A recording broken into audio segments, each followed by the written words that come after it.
Com 36 anos, ele era músico. Em 1972, começou a ter algumas visões, quando uma luz o levou do meio dos músicos para as alturas, onde manteve um contato divino, segundo ele, durante 15 minutos. Esteve numa espécie de um local além da nossa imaginação,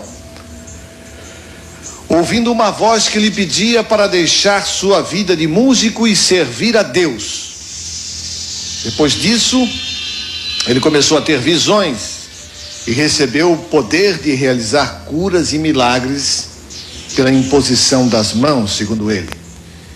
Em 1994, começou a receber mensagens e visões de Nossa Senhora Aparecida.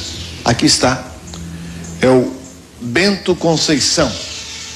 O Bento Conceição, que era músico,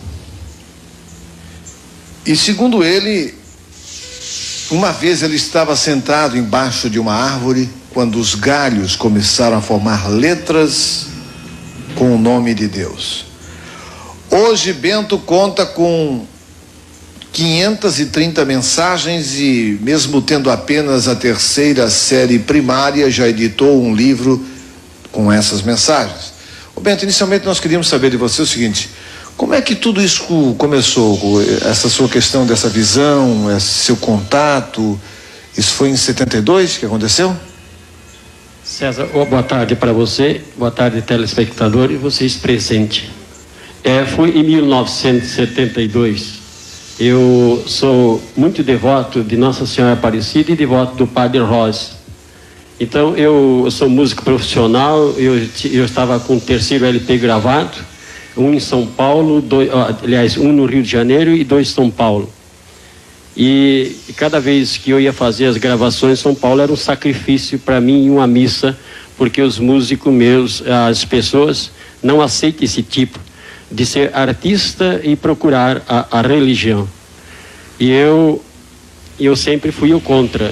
Para mim tinha que ter Deus em primeiro lugar em tudo. Então, depois de eu ter feito uma gravação no Rio de Janeiro, na Copa que o Brasil foi a Copa de 70, estava divulgando meu disco, e na BR-101, na volta de um baile que eu toquei 20 anos no baile, e na BR-101 eu fui entrar numa boate, eu com meus músicos. Naquela boate eu não pude entrar, porque eu tinha esquecido que de manhã eu tinha ido à missa e estava com o texto de canto no bolso, o rosário. E quando eu fui entrar na boate, que meus músicos entraram, todos entraram, menos eu. Tinha uma força sobre mim e que não me deixou entrar. Então eu fiquei na portaria, naquela portaria da boate, eu apenas estava tomando conhaque Dré, e de repente eu ouvi uma voz me chamando: Bento, meu nome de rádio é Aristo, eu trabalhei 33 anos em rádio, trabalhei 4 anos aqui na Guarujá. E aí fui na rua atender a pessoa, e nessa hora não tinha ninguém. Eu voltei para a boate. Quando eu sentei outra vez na mesinha, e uma voz chamou com autoridade: Bento, Bento, vem cá.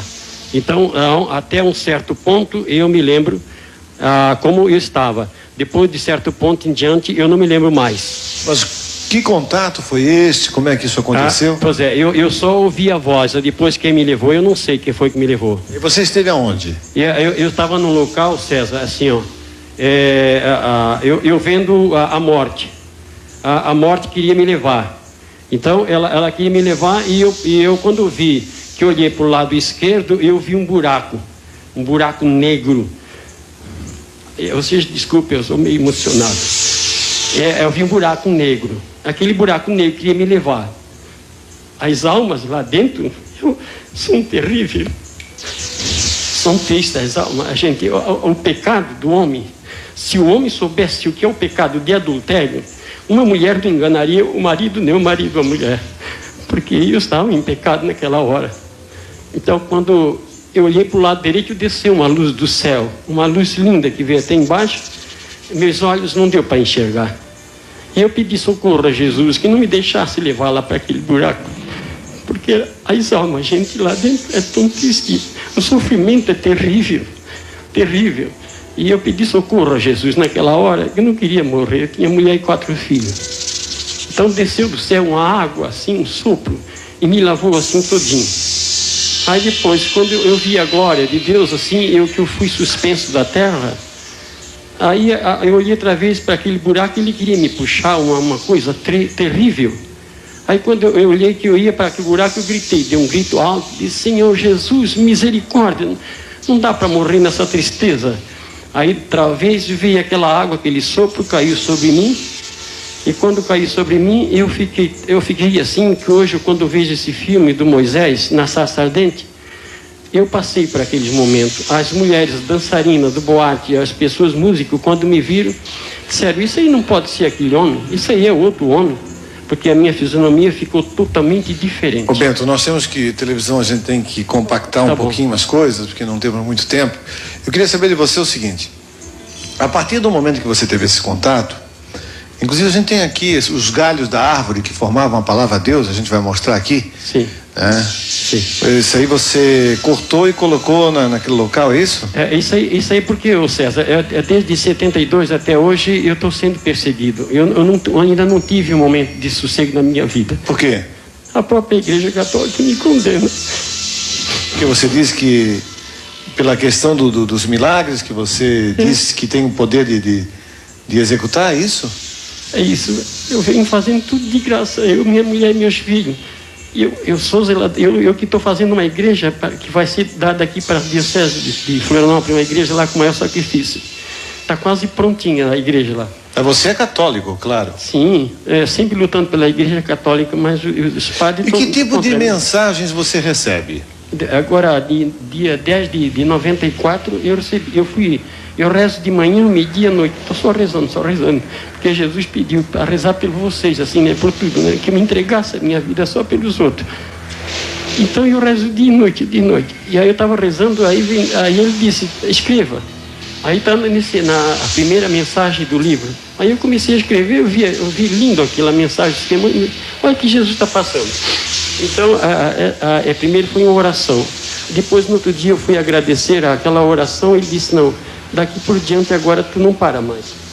Tu tens que escrever todo dia. E eu só tenho terceiro ano primário.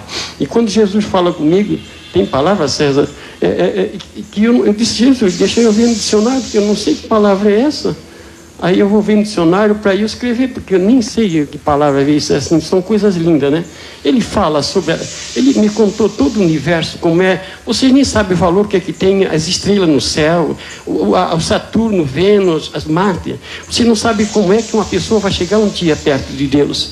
Por favor, por gentileza, antes que encerre esse programa, minha senhora, o senhor, não entre numa igreja, numa missa mal vestido. Por favor, peço vocês. Bom, deixa eu ouvir aqui. Eu estou aqui com o padre Luiz Prim, que está aqui conosco.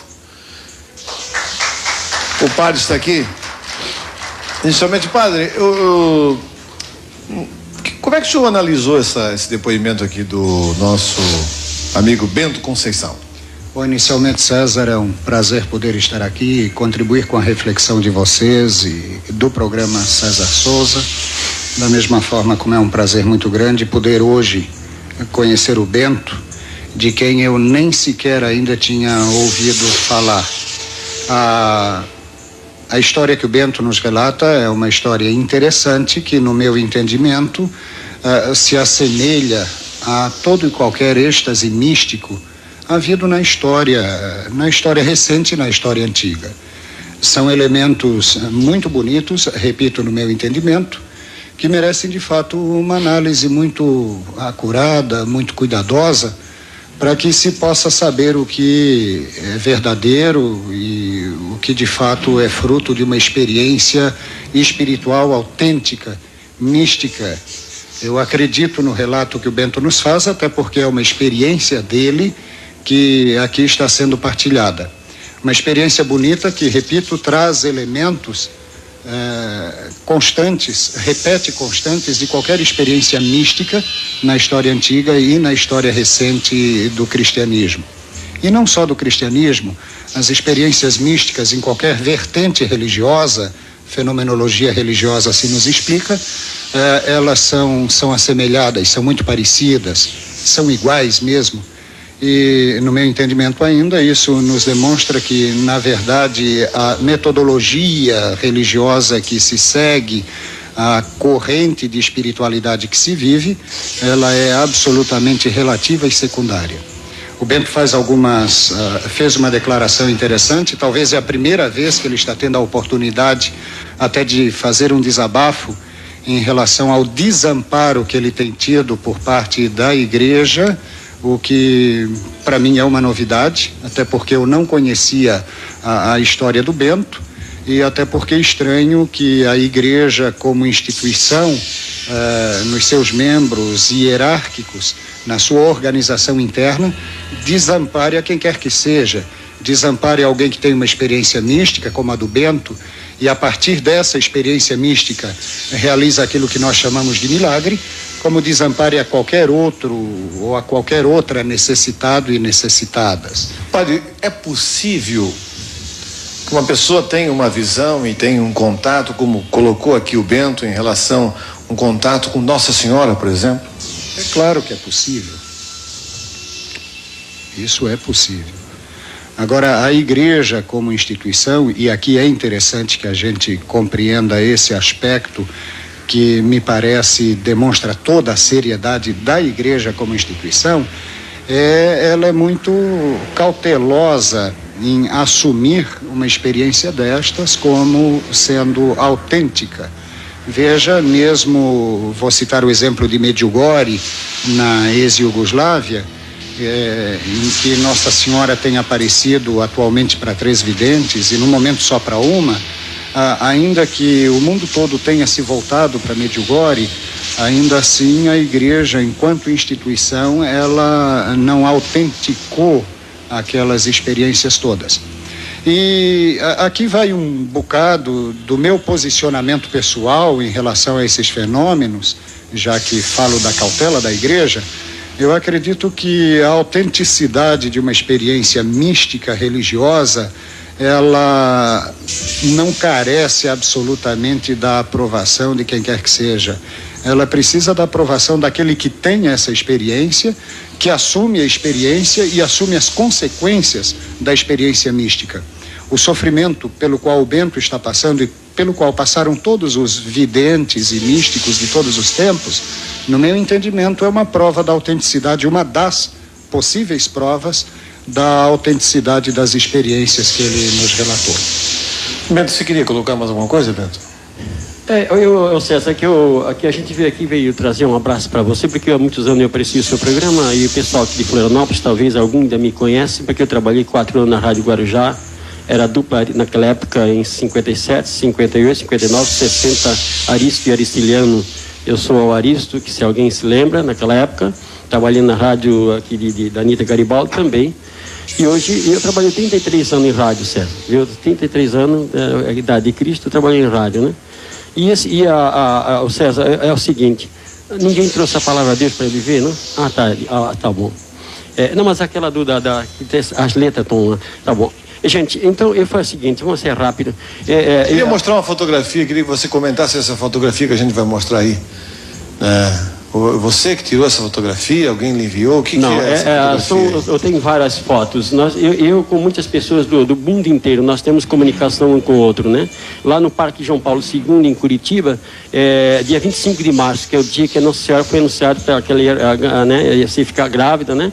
Nesse dia, nós estávamos lá no Parque João Paulo II e foi a maior beleza, o espetáculo foi meia hora para nós. Estava o padre Nivaldo. Vamos mudando as fotos aí, se possível.